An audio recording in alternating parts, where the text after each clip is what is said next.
जय शनिदेव, जय श्री कृष्ण।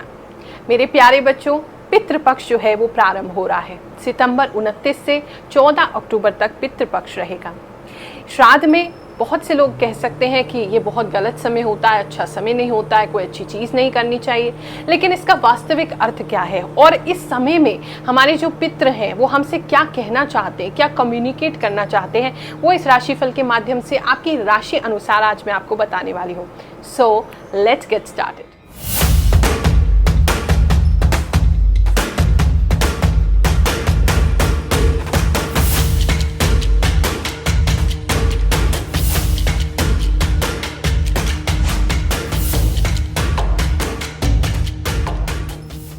आपको बहुत से सज्जनों ने बताया होगा कि पितृदोष आपकी जन्म कुंडली में है। बहुत से लोग पितृदोष को लेकर के डर जाते हैं। हमारे पास भी जनता दरबार जो हर गुरुवार को निःशुल्क हम लगाते हैं, उसमें बहुत से लोग आते हैं, कहते हैं हमें पितृदोष है जिसकी वजह से हम बहुत परेशान हैं, किसी ने हमें बताया है। लेकिन पहले समझो आखिर ये पितृ होते क्या है। आपके जो पूर्वज थे, यानी कि आपके दादा, नाना, परदादा, परनाना, ये जितने भी आपके पूर्वज थे, ये सभी जब इनकी मृत्यु हो जाती है तो हम इन्हें पितृ मानते हैं। ये भगवान के पास चले गए।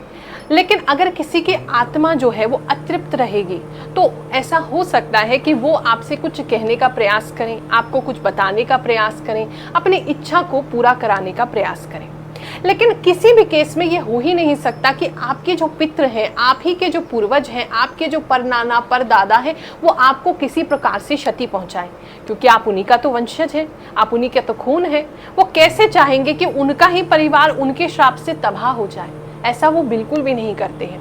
हाँ, कई बार हमसे कम्युनिकेट करने की कोशिश करते हैं, हमसे संपर्क साधने की कोशिश करते हैं, कुछ संकेत देते हैं जिसके वजह से वो अतृप्त हैं, जिनसे उनकी अभी मुक्ति नहीं हुई है। और उनकी मुक्ति हेतु अगर आप जो कदम उठाने चाहिए उसको उठा लेते हैं, उनकी मुक्ति हो जाती है, उनका आशीर्वाद सदा हमें मिलता रहता है। लेकिन ऐसा बहुत कम होता है। ऐसा नहीं कि हर किसी के घर में पितृ हैं और वो पितृ आपको परेशान ही कर रहे हैं।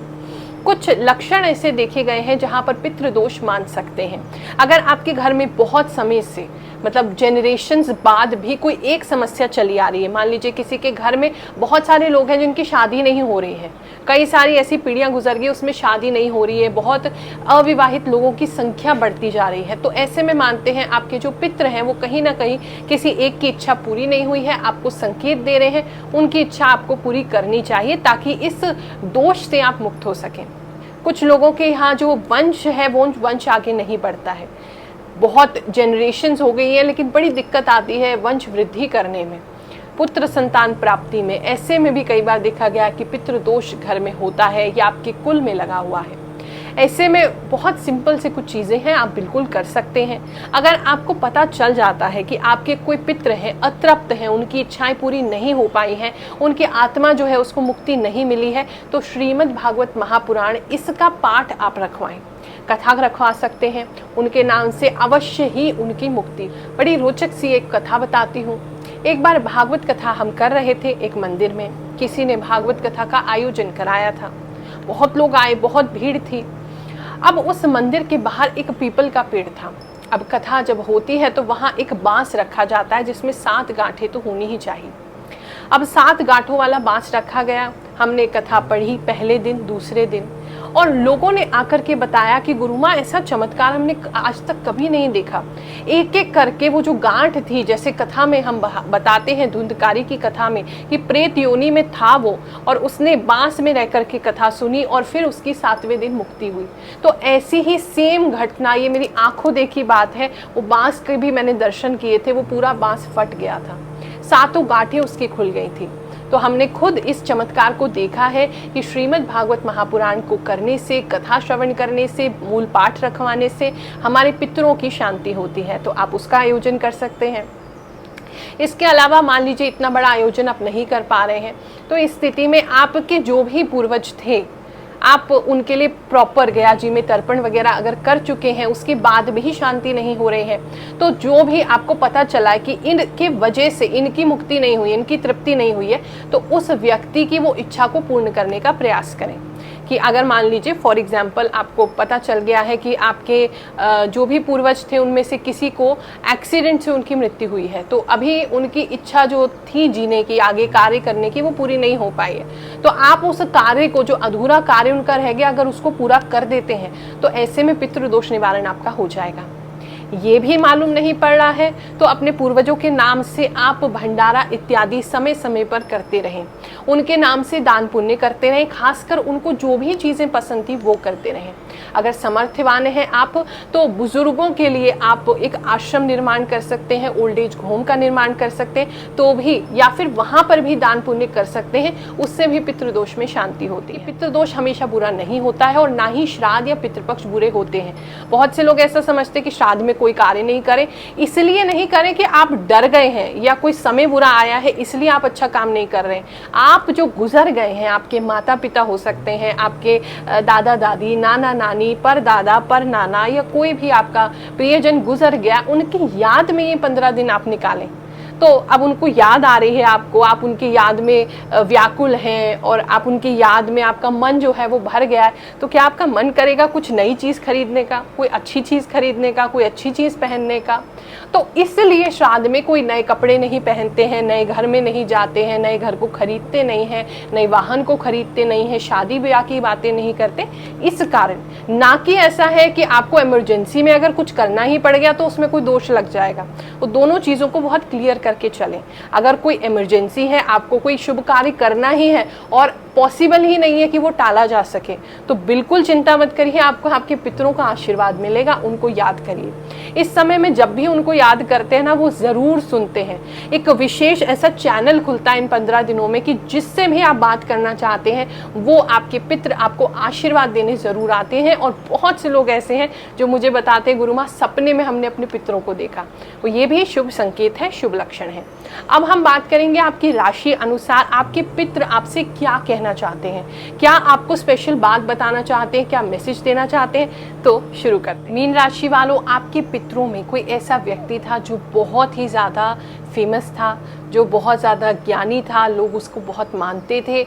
ऐसा एक व्यक्ति जो है बहुत समय से आपके ही यहाँ जन्म लेना चाहता है, लेकिन अभी वो अवसर नहीं बन पा रहा है। तो आप उसके लिए उनको पुकारें, उनके लिए कोई अनुष्ठान करना पड़े, कोई पूजा पाठ करनी पड़े, कोई यज्ञ करना पड़े, करें, क्योंकि वो ज़रूरी है। वो आना तो चाहते हैं आपके यहाँ, लेकिन किसी कारण से आ नहीं पा रहे हैं। शायद आपके घर में अभी माहौल नहीं बन रहा है या शुद्धि नहीं हो रही है, कोई दिक्कत ज़रूर है। तो उस दिक्कत को आपको दूर करना चाहिए, ताकि वो जो आपके पितर हैं आशीर्वाद रूप आपके घर में आना चाहते हैं, ताकि आपके कुल को फिर से तार सकें, तो उनका आप प्रतीक्षा ज़रूर करें, उनकी व्यवस्था करें आने की। इस समय में कुछ ऐसी चीज़ आपको अपने पितरों के बारे में पता चलेगी। अगर मालूम नहीं है और आप ये वीडियो देख रहे हैं तो शायद आपको मालूम पड़ चुकी है, लेकिन इसके अलावा भी कुछ ऐसी चीज़ें आपको अपने पितरों के बारे में इस पितृपक्ष में पता चलेगी जो आपको वैसे पता नहीं थी, जिससे कि आपको उनको समझने में और आपके जीवन में जो घटित हो रहा है, जीवन में जो समस्या आ रही, उसको समझने में काफ़ी हेल्प मिलेगी। कुछ लोगों को पुश्तैनी, कुछ बीमारी, कुछ जीन से कोई बीमारी होती भी दिखाई दे रही है। अगर इस पितृपक्ष में आप वो बीमारी के लिए उपाय करते हैं तो उससे आपको निजात ज़रूर मिलेगा। और अगर इस पितृपक्ष में सफ़ेद रंग के कपड़ों में आपको कोई लेडीज़ दिखाई देती है अपने सपने में, तो समझ लीजिए आपके पितृ जो हैं वो आप पर आशीर्वाद देने के लिए आपके साथ आना चाहते हैं। सपने में उनके दर्शन आपको हो सकते हैं। अगर हो जाए तो ये बहुत ही शुभ संकेत होगा। ऐसे समझ लीजिए आपकी जो काफ़ी समय से समस्या चल रही है उसका निदान वो हो जाएगा। इस पितृपक्ष में जब पूर्णिमा आए तो आपने ज़रूर ही चांद को देखना है। चांद को और सितारों को घूरे देखें, गेज करें, उससे भी आपको पितरों का जो सोमरस कहते हैं उसकी कृपा आपको मिलेगी। शारीरिक कष्ट अगर है तो उससे मिट जाएगा। मुझे अच्छा लगा यार, मुझे एक रास्ता मिल गया, एक प्लेटफॉर्म मिल गया मुझे। जो मैं भटक रहा था मैं बहुत ज़्यादा भटक रहा था, रास्ता दिखाई नहीं दे रहा था। ऊपर वाले ने मुझे रास्ता दिखा दिया, मैं आ गया। सबसे बड़ी बात है कि 1 रुपए की लागत नहीं लगती, यहाँ कुछ मांगते नहीं है चढ़ावा, कुछ देना नहीं पड़ता है। और गुरु माँ जो सेवा कर रहे हैं बिल्कुल फ्री में, इतना टाइम देती है, सुबह से बैठे हुए शाम तक लोगों को टाइम देना, ये बहुत बड़ी बात है। और सबसे बड़ी बात है आजकल लोग पैसे के लिए काम करते हैं, 1 रुपया नहीं देना, 1 पैसे नहीं चढ़ाना, और उसके बाद समस्या को इतना आराम से सुनना। जिस प्रकार से बताया है, अपने पितरों की शांति के लिए, पितृदोष की शांति के लिए बिना घबराए, बिना डरे आप ये सब कार्य करें। आपके पितरों का आशीर्वाद हमेशा आपको मिलेगा, क्योंकि पितृ तो हमारे ही हैं। तो हमारे ही जो लोग हैं वो हमें कैसे श्राप दे सकते हैं? वो तो हमेशा हमें आशीर्वाद ही देते हैं। यही मेरी कामना है कि आप सभी के पितृ इन 15 दिनों में आपके साथ मिलें, आपसे बात करें, आपको आशीर्वाद दें और आपकी भावनाएं भी उन तक पहुंच सके। आपसे अगर कोई भूल हो गई, कोई त्रुटि हो गई है तो आप उनसे क्षमा मांग सके और वो भी उन तक पहुंच पाए। यही मेरी प्रार्थना है। आप सभी को आशीर्वाद देते हैं। जय शनिदेव, जय श्री कृष्ण।